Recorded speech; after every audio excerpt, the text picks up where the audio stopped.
केवल भारत में पाग खराब नुहे वर्तमान ब्रिटेनर खराब पाग पाई चेतावनी दि जाइछि। बात्या एवं कुआपथर माड़े ब्रिटेन रे जीवन प्रति विपद। पाग संपर्क में पाणीपाग विभाग एक प्रमुख सतर्क सूचना जारी करिछि। पाणीपाग विभाग शनिवार पई येलो अलर्ट जारी करिछि।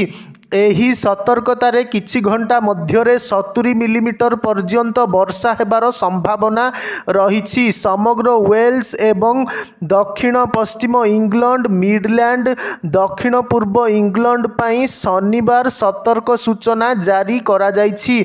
दक्षिण पश्चिम इंग्लैंड वेल्स रो किछि अंश मिडलैंड एवं पश्चिम लंडन पई शुक्रवार रो चेतावनी दिया जाइछि। 500 किलोमीटर बेगरे आसिबो झड़।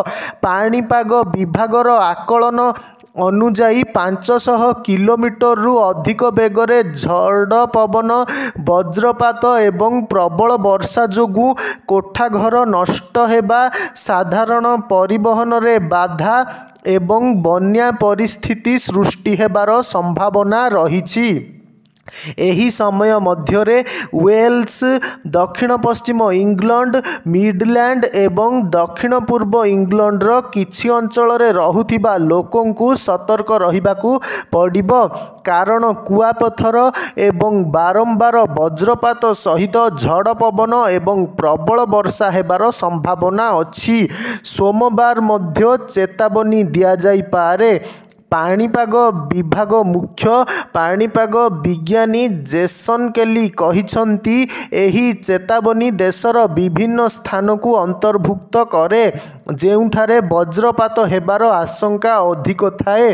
पाणीपाग ऑफिस डेप्यूटी चीफ पाणीपाग विज्ञानी डॉन हारिस कहिछंती जे आसंता सप्ताह रे ओदा पाग जारी रहिबो एवं पूर्वानुमानकारी माने सोमवार पई आउ एक चेतावनी जारी करिछंती।